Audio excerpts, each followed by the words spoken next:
একটা দল যদি সেখানে গিয়ে পৌঁছে থাকে একদম গোপন কোনো কাজ করতে, তাহলে বোঝাই যাচ্ছে যে এই সময়টা যখন সেনাপ্রধান ছিলেন না বাংলাদেশে বা ঢাকাতে, সেই সময়টা তারা কোনো বিশেষ উদ্দেশ্য সাধনেই সেখানে বসেছিলেন। আপনাদের সবাইকে আমন্ত্রণ জানাচ্ছি শেখ হাসিনা দেশেই আছেন দ্বিতীয় পর্বে।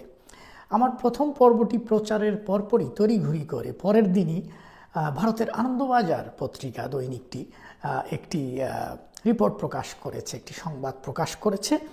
সেটি থেকে আমি আপনাদেরকে প্রমাণ করে দিব যে আসলে এই সংবাদটি সম্পূর্ণ ভুয়া এবং শেখ হাসিনা যে ভারতে নেই সে বিষয়টি একেবারে পানির মতো পরিষ্কার হয়ে যাবে। বিভিন্ন জায়গায় তার কনফারেন্স প্রোগ্রামে অংশগ্রহণ করছেন, কিন্তু তিনি কেন ভিডিও ফুটেজে আসছেন না? বিষয়টা কেমন হবে যে ধরেন বাংলাদেশের কোথাও না কোথাও শেখ হাসিনা লুকিয়ে আছেন বা পলায়নরত আছেন। ওই দিন আমরা যে হেলিকপ্টার করে শেখ হাসিনারে যাইতে দেখছি, এই হেলিকপ্টার কিন্তু ইন্ডিয়াতে যায় নাই, খেয়াল আছে তো? এটা কিন্তু ওনারা ভারত নিয়ে যায় নাই। আমরা পরবর্তী দেখছি আর্মির একটা বিশেষ ফ্লাইটের আনাগোনা ঘটছে, ভারতের ইন্দোর না কোথায় একটা প্লেন গেছে, কিন্তু শেখ হাসিনার এই হেলিকপ্টারের ফুটেজ ছাড়া আর কোনো ফুটেজ। সুপ্রিয় দর্শক মন্ডলী, আসসালামু আলাইকুম ওয়া রাহমাতুল্লাহ। আশা করি সবাই ভালো আছেন, সুস্থ আছেন। স্বাগত জানাচ্ছি আমাদের আরেকটি নতুন ভিডিওতে। সুপ্রিয় দর্শক মন্ডলী, ভিডিও থাম্বনেল টাইটেল ও ভিডিওর কিছু অংশ বিশেষ থেকে আপনারা ইতিমধ্যে ধারণা করতে পেরেছেন যে আজকের ভিডিওটি কতটা গুরুত্বপূর্ণ। সুপ্রিয় দর্শক মন্ডলী, আসুন আমরা সেই অংশ বিশেষগুলোর বিস্তারিত আলোচনা দেখে আসি, যা দেখলে আপনারা রীতিমতো অবাক হয়ে যাবেন। সুপ্রিয় দর্শক, আপনারা বুঝতে পারবেন দেশ কোন দিকে যাচ্ছে এবং ক্ষমতা খার খাতে যাচ্ছে, আবারও দেশে কি গন্ডগোল তৈরি হচ্ছে, সম্পূর্ণ বিষয়ে দেশের পরিস্থিতি সম্পর্কে আপনারা পরিস্থিতির ধারণা লাভ করতে পারবেন। আসুন আমরা সেই ভিডিওটির বিস্তারিত আলোচনা অংশ বিশেষগুলো সম্পূর্ণ বিস্তারিত আলোচনা দেখে আসি।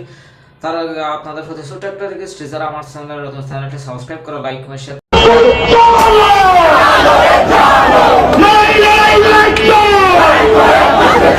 একটা দল যদি সেখানে গিয়ে পৌঁছে থাকে একদম গোপন কোনো কাজ করতে, তাহলে বোঝাই যাচ্ছে যে এই সময়টা যখন সেনাপ্রধান ছিলেন না বাংলাদেশে বা ঢাকাতে, সেই সময়টা তারা কোনো বিশেষ উদ্দেশ্য সাধনেই সেখানে বসেছিলেন এবং হয়তো কিছু নিয়ন্ত্রণ করছিলেন যাতে বাংলাদেশে এইরকম একটা যে আশঙ্কা তৈরি হয়েছিল যে সেনাপ্রধান নামলেই তাকে গ্রেপ্তার করা হবে বা তার কনভয়ে হামলা করে তাকে হত্যা করার যে ছক হয়েছিল সেটাকে বানচাল করা বা সেটাকে প্রতিহত করা, এরকম একটা ব্যাপার থাকতেও থাকতে পারে।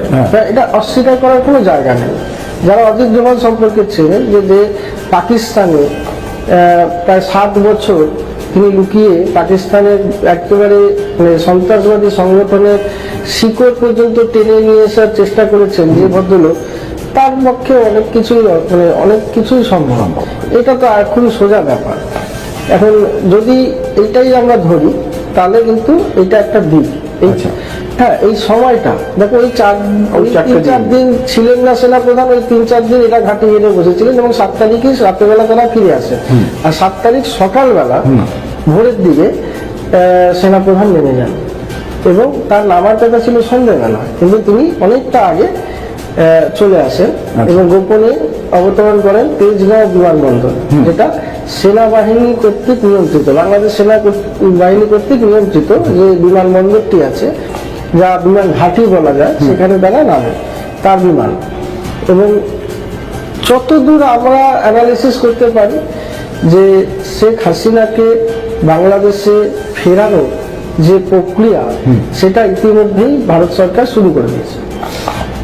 সরাসরি তো প্রক্রিয়াটা শুরু করা যায় না, তাই অনেকটা ঘুরিয়ে করা হচ্ছে এবং এর ভিতরে অনেকগুলো বিশদ ব্যাপার আছে, সেগুলোকে সবকিছু প্রকাশ্যে বলা যায় না, যেহেতু এটা একটা আন্তর্জাতিক একটা সমস্যা। সবকিছু খুলে বলা ঠিকও হবে না, তবে যেটুকুনি খবর পাওয়া যায় বা যেটুকুনি বলা যায় তাতে আমি একজন নাম নিয়েই বললাম যে এই পুরো ইনফরমেশন যেটা দিচ্ছে সেটা হচ্ছে আওয়ামী লীগের এক সমর্থক বা কর্মকর্তা, তিনি বাংলাদেশের আইনজীবী, তিনিও এখন ভারতে অবস্থান করছেন, বিশেষ করে কলকাতায়।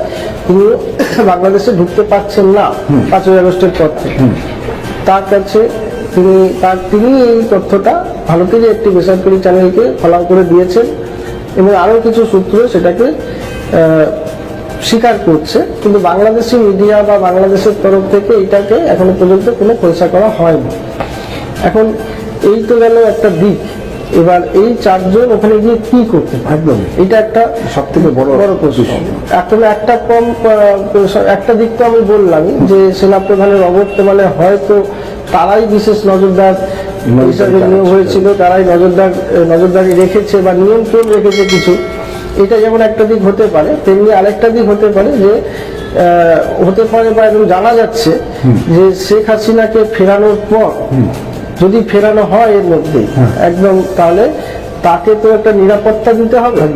এই নিরাপত্তা দেওয়াটা কিন্তু এটা খুব বড় গুরুত্বপূর্ণ। এখন ভারত সরকার এই যে 7 মাস ধরে শেখ হাসিনাকে ঠিক কোথায় রেখেছে সেটা ভারতীয় মিডিয়া পর্যন্ত খবর পায় না, তার টিকিটই পর্যন্ত মানে মিডিয়া এখনো পর্যন্ত উদ্ধার করতে পারেনি।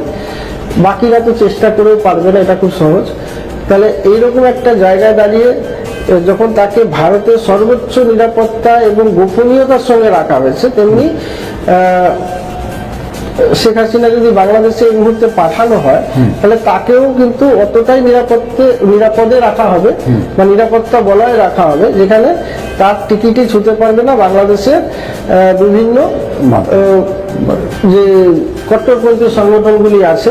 হ্যাঁ, এখন তো দেখো শেখ হাসিনা তো এখন বাংলাদেশের জাতীয় শত্রুতে পরিণত হয়েছে। হ্যাঁ, সাধারণ মানুষের কথা আমি বাদ দিলাম, তারা এর মধ্যে কোনো ফ্যাক্টরি না, কিন্তু যেসব সংগঠনগুলো আছে জামায়াতে ইসলামী থেকে শুরু করে হিজবুত তাহরির থেকে বলো বা হুজি বলো, জেএমবি বলো, যে সংগঠনগুলি রয়েছে যারা কট্টর মৌলবাদী সংগঠন, তারা তো একেবারেই শেখ হাসিনার বিপক্ষে।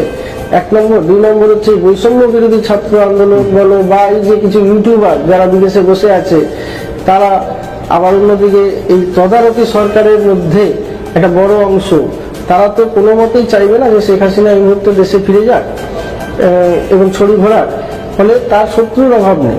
এবার এইরকম একটা আবহে যদি বাংলাদেশে তাকে ফেরাতে হয় তাহলে অনেকগুলো ফ্যাক্টর এখানে কিন্তু কাজ করে। প্রথম কাজ করছে যে এই তদারকি সরকারকে ভেঙে ফেলতে হবে যাতে সে কোনো রকম ভাবে বল প্রয়োগ করতে না পারে সরকারিভাবে। দ্বিতীয় হচ্ছে সেনাবাহিনীর নিয়ন্ত্রণটা টোটালি এমন একজনের হাতে থাকবে যিনি শেখ হাসিনা বা ভারত সরকারের কথায় কিছুটা চলবে, এবং যারা এই বিপদ ঘটাতে পারে এরকম সংগঠনগুলোকেও বেঁধে রাখতে হবে। তাহলে সবকিছু মিলিয়ে সবার উপরে যেটা আসল ব্যাপার সেটা হচ্ছে যে আপাতত বেশ কয়েকদিন শেখ হাসিনার নিরাপত্তা ব্যবস্থাটা প্রচন্ড কড়াকড়ি রাখতে হবে, এমন একটা জায়গা বাঁচতে হবে যেখানে তিনি খুব নিরাপদে থাকেন। হ্যাঁ, এরকম একটা জানা যাচ্ছে যে এই 4 জনের মিশনটার যেমনি একটা দিক আছে, তেমনি আরেকটা দিক হচ্ছে যে এরকম একটা উপযুক্ত বাড়ি খোঁজা ঢাকার মধ্যে, যেখানে সহজেই শেখ হাসিনাকে রেখে এবং সেটা নিরাপত্তা বলয়ে মুড়ে দেওয়া যায়। আজ কারণ শেখ হাসিনা যে বাসভবন এখন যেখানে প্রধান উপদেষ্টা থাকেন যমুনা বা সরকারি যেসব ভবনগুলো রয়েছে বাংলাদেশে, সেসব ভবনগুলো এখন কিন্তু পরিচালিত হচ্ছে এই তদারকি সরকারের দ্বারা, এবং তাদের নিজেদের লোকজন কোথায় কি ডিভাইস লুকিয়ে রাখবে, কি গোপন ক্যামেরা কোথায় সেট করে রাখবে, এরকম তো একটা ব্যাপার থাকেই। যদি এখন শেখ হাসিনাকে নিয়ে কোনো সরকারি আবাসনে ঢুকিয়ে দেওয়া হয়, তারপরে দেখা গেল যে তার প্রতি মুহূর্তে কথাবার্তা, চাল চলন, তার মুভমেন্ট সবই কোনো একটা গোপন ডেটায় বসে ট্র্যাক করা হচ্ছে এবং সেটা তাদের পক্ষে সুবিধা হবে। সেই জন্য এখনই তাকে যদি ঢুকিয়ে সেরকম কোনো সরকারি বাসভবন বা আবাসনে ঢুকানো যাবে না, তাহলে তাকে এমন একটা জায়গা বেছে রাখতে হবে যেখানে তিনি একটু নিরাপদে থাকবে এবং সেটা টোটাল কন্ট্রোলটা ভারত সরকার বা ভারতীয় সেনা বা বাংলাদেশি সেনা একটা নির্দিষ্ট কোরের হাতে থাকবে। এটা একটা দিক। তৃতীয় আরেকটা জানা যাচ্ছে সেটা হচ্ছে যে শেখ হাসিনাকে কিভাবে নিয়ে যাওয়া হবে তারও একটা ব্লুপ্রিন্ট ওখানে বসে রচনা করা হয়েছে এবং একটা সম্ভবত একটা মহড়াও হয়ে গিয়েছে যে তার বিমান কিভাবে অবতরণ করলে সেখান থেকে তাকে কিভাবে নিয়ে যাওয়া হবে।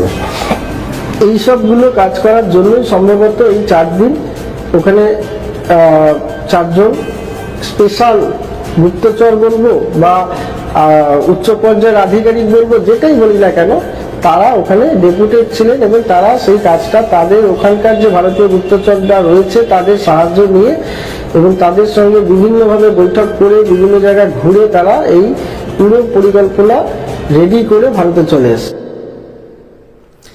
আপনাদের সবাইকে আমন্ত্রণ জানাচ্ছি শেখ হাসিনা দেশেই আছেন দ্বিতীয় পর্বে।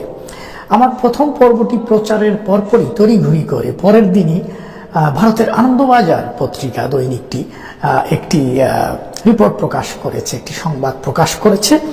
সেটি থেকে আমি আপনাদেরকে প্রমাণ করে দিব যে আসলে এই সংবাদটি সম্পূর্ণ ভুয়া এবং শেখ হাসিনা যে ভারতে নেই সে বিষয়টি একেবারে পানির মতো পরিষ্কার হয়ে যাবে আপনাদের কাছে। একটু কুইকলি আমি আপনাদেরকে নিউজটি একটু পড়ে শোনাই। ইউনূসের পরিকল্পনাতেই বাংলাদেশে গণহত্যা, আমেরিকার সবাই ভার্চুয়াল বক্তৃতায় হাসিনা নাকি এই কথা বলেছেন। দেখেন নিউজটি বলছে যে নিউ ইয়র্কে আয়োজিত সভায় বাংলাদেশের সংখ্যালঘু জনগোষ্ঠী, ধর্মস্থান এবং ধর্মীয় সংগঠন ইসকনের উপর হামলারও নিন্দা করেছেন হাসিনা। তার অভিযোগ অন্তর্বর্তী সরকারের মদতেই চলছে হিংসা। পুরো এই নিউজটি সংক্ষিপ্ত নিউজ, সেখানে বলছে যে ভারতের মাটি থেকে, দেখেন এখানে স্পেসিফিক্যালি এই শব্দ মালা ইউজ করা হয়েছে যে ভারতের মাটি থেকে, যাতে করে আপনি ধরে নেন যে শেখ হাসিনা ভারতে আছে। টেকনিক্যালি ট্যাক্টফুলি এই বিষয়টা কিন্তু এখানে করা হয়েছে। আমেরিকায় আয়োজিত এক আলোচনা সভায় ভার্চুয়াল বক্তৃতা করেন। পুরো এই নিউজটিতে কোথাও উল্লেখ করা হয়নি যে কোন সভা এটা, কার সাথে এটি ঘটেছে, এবং এটা থেকে আপনি কোনো ছবিও এখানে দেওয়া হয়নি, কোনো ভিডিও লিঙ্ক, কোনো কিছু নেই। এবং কার সাথে, যদি আপনি ট্রাম্পের সাথেও মিটিং করে থাকেন সেটার তো একটা ভিডিও ফুটেজ বা সেটার একটা নিউজে আসলে সেটা স্ক্রিনশট, আজকাল যদি জুমেও আপনি অনলাইন মিটিং করে থাকেন স্ক্রিনশট নেওয়া হয় যে কারা কারা উপস্থিত সেই মিটিংয়ে, সেটার একটা স্ক্রিনশট আজকাল পত্রিকায় দেখবেন এ ধরনের অনেক সংবাদ ছাপা হয় যেখানে অনলাইন মিটিং হয়ে থাকে এবং স্ক্রিনশট দেওয়া হয়ে থাকে। কিন্তু এখানে কোনো ধরনের ইনফরমেশন এখানে নেই, অথচ একটি নিউজ তারা প্রকাশ করেছে তড়িঘড়ি করে আমার সেই ভিডিওটার পরে। তো পুরো নিউজটাতে আপনি কোথাও দেখতে পাবেন না যে আসলে, এবং পুরনো কথাবার্তা যেগুলো আগে বলা হয়েছে, যারা ফাঁস করেছে বা বলেছে এরকম আর কি, যে গণহত্যা চাননি, উনি চলে গেছেন কারণ নাইলে রক্তের বন্যা বয়ে যেত, এই জাতীয় পুরো নিউজটার কোথাও বলা নেই, কোনো ছবি নেই এবং বলা নেই কার সাথে, কোথায়, কখন, কিভাবে ভার্চুয়াল মিটিংটা হলো। এবং বাংলাদেশের সব মিডিয়া এবং মিডিয়া ব্যক্তিত্ব যাদের অনলাইন চ্যানেল আছে সবাই লুফে নিয়েছেন এটা, এবং এটার উপরে তারা কন্টেন্ট তৈরি করেছেন। আপনি যদি শুধু বাংলাভিশনের নিউজ পোর্টালেই দেখবেন যে এটি নিয়ে তারা নিউজ করেছে তড়িঘড়ি। ভারত থেকে যুক্তরাষ্ট্রের শেখ হাসিনার ভার্চুয়াল বক্তৃতা, তারা সেটা ভেরিফাই করা বা এই যে প্রশ্নগুলো আমি উত্থাপন করলাম সেগুলোও তারা উত্থাপন করার কোনো প্রয়োজন বা তাদের সময় হয়তো নেই বা তাদের মাথায় আসেনি এই বিষয়গুলো। দেখেন সেই নিউজটি পুরোপুরি এখানে হুবহু তুলে দিয়েছে এবং দেখেন এখানে উল্লেখ করছে সূত্র আনন্দবাজার। এই হলো বাংলাদেশের নিউজ এজেন্সিগুলোর অবস্থা, সাংবাদিকতা, এই হলো পরিস্থিতি। এখন আসেন যে শেখ হাসিনার কিছু অডিও কথাবার্তা ফাঁস হয়েছে, জানেন 2-3টা। তো সেখানে আমরা কেন ভিডিও দেখতে পাই না, তার শুধু অডিও কেন ফাঁস হয়? কারণ ভিডিও যদি ফাঁস হয় সেখান থেকে বোঝা যায়, ভিডিওতে কনটেক্সট বোঝা যায়, পরিপ্রেক্ষিত বোঝা যায়, কোন পরিবেশে আপনি আছেন। ধরেন